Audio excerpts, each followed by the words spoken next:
Hola, buenas noches a todos. Les habla una vez más su servidor Guillermo Huerta, miembro de la Primera Iglesia Bautista de Monterrey, cuyo templo está ubicado en el cruce de Aramberri y Guerrero, al lado sur del Mercado Juárez. El propósito de esta presentación es el de compartir con ustedes una meditación más.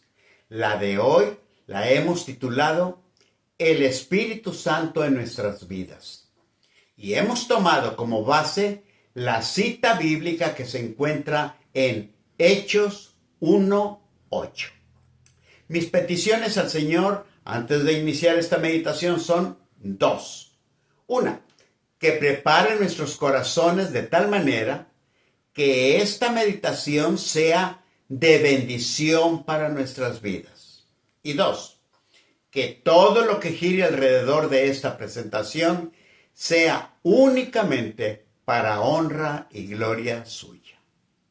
Déjenme decirles como introducción que hace tiempo una maestra comentaba con mucho entusiasmo las experiencias que había vivido en su viaje a Tierra Santa.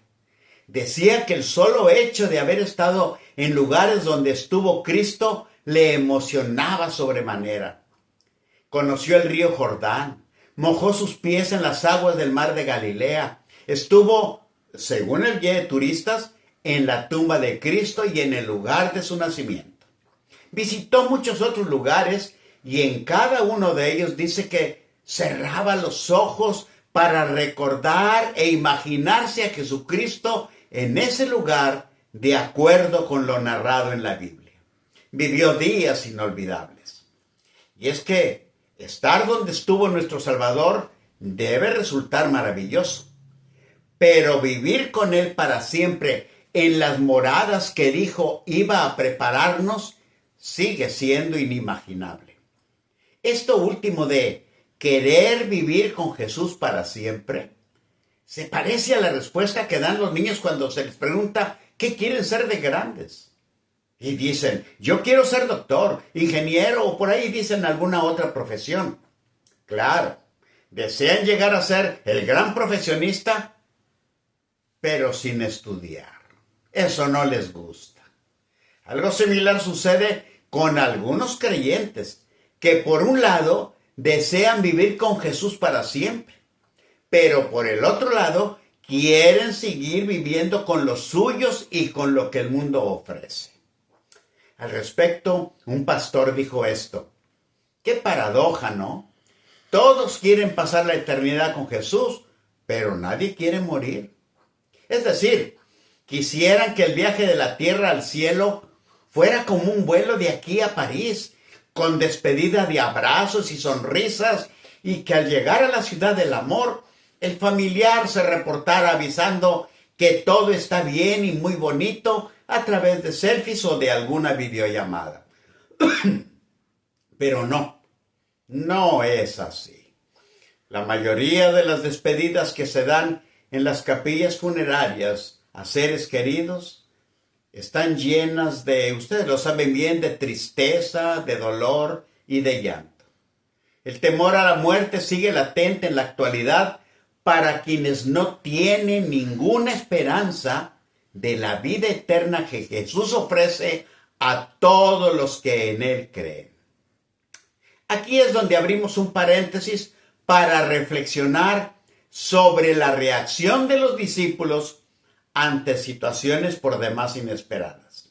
Miren, es posible que muchos tengan la idea de que los discípulos, cuando andaban con Jesús, eran la fe y el valor andando.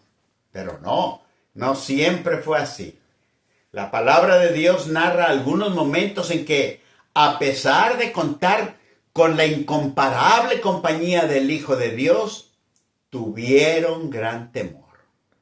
Por ejemplo, cuando iban en alta mar, cuando fueron sorprendidos allá por una gran tempestad, Mateo, en el 25-26 de su Evangelio, narra esto. Dice: mas a la cuarta vigilia de la noche vino Jesús a ellos andando sobre el mar. Y los discípulos, viéndole andar sobre el mar, se turbaron y decían, ¡un fantasma! Y dieron voces de miedo. Otro momento es el que vivieron cuando estaban en el aposento alto.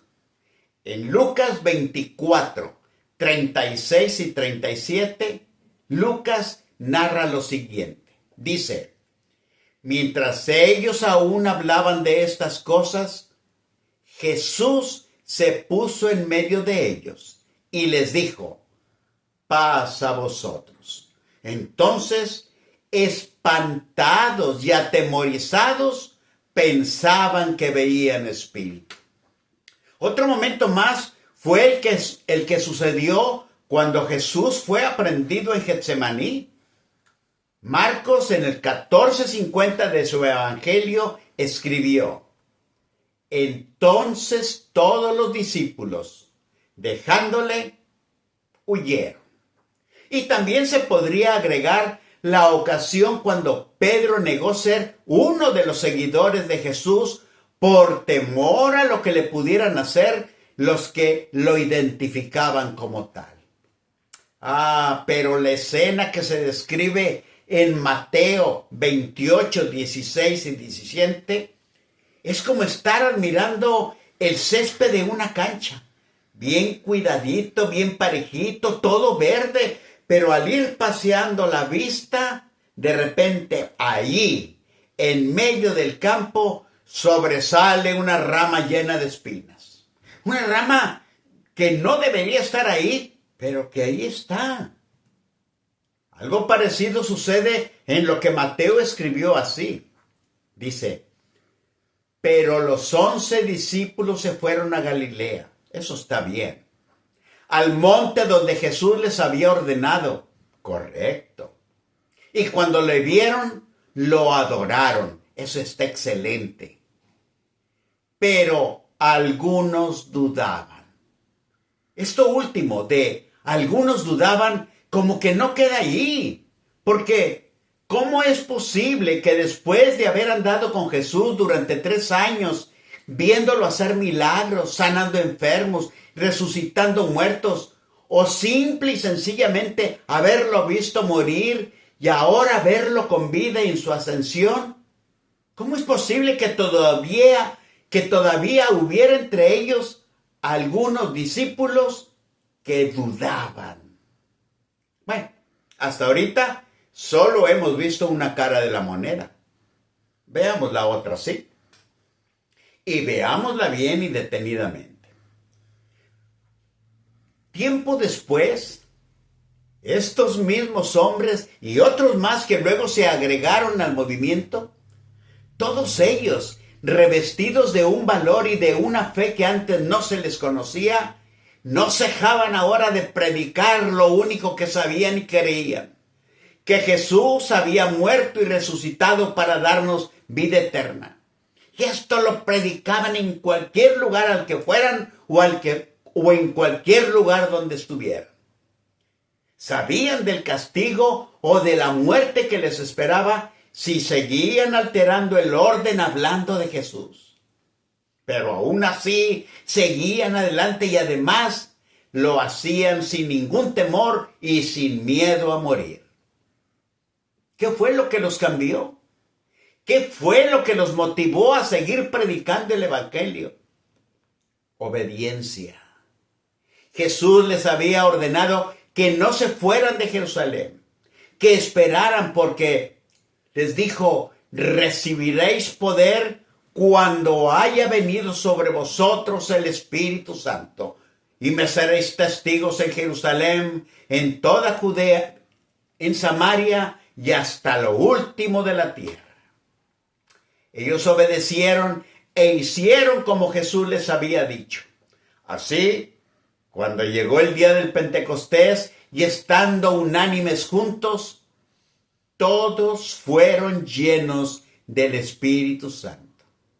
De ahí en adelante no hubo poder humano que les impidiera hablar de Cristo. E inclusive estuvieron dispuestos a morir por Él si las circunstancias así lo ameritaban. Con respecto a esto último, se tiene la siguiente información. No son datos bíblicos, pero sí provenientes de fuentes que se consideran fidedignas. Se sabe que exceptuando la muerte de Juan, que fue por muerte natural, todos los demás fueron martirizados hasta morir. Así, algunos de ellos murieron crucificados, otros alanceados, otros más a filo de espada. Uno fue dilapidado y otro fue molido a golpes. Otro hombre que se unió al movimiento tiempo después y que también murió de forma inmisericordia, apedreado, fue Esteban. Él fue elegido diácono cuando los discípulos decidieron buscar a 7 varones de buen testimonio, llenos del Espíritu Santo y de sabiduría. Al respecto, la palabra de Dios dice que eligieron a Esteban, varón lleno de fe y del Espíritu Santo. Y con esa llenura, mis hermanos, al morir, durmió en Cristo Jesús. La Biblia dice que murió viendo los cielos abiertos y a Jesús que estaba a la diestra de Dios. De este primer mártir del cristianismo, me imagino su vida rebosando del Espíritu Santo. Nombremos uno último, uno que cambió de nombre y de profesión. De Saulo, perseguidor de Cristo, a Pablo, seguidor de Cristo. En el instante de su cambio, su vida fue llena con lo mismo que el cielo había llenado la de los discípulos y la de Esteban. Ese momento la Biblia lo narra así. Fue entonces Ananías y entró en la casa, y poniendo sobre Saulo las manos le dijo: hermano Saulo, el Señor Jesús, que se te apareció en el camino por donde venías, me ha enviado para que recibas la vista y seas lleno del Espíritu Santo.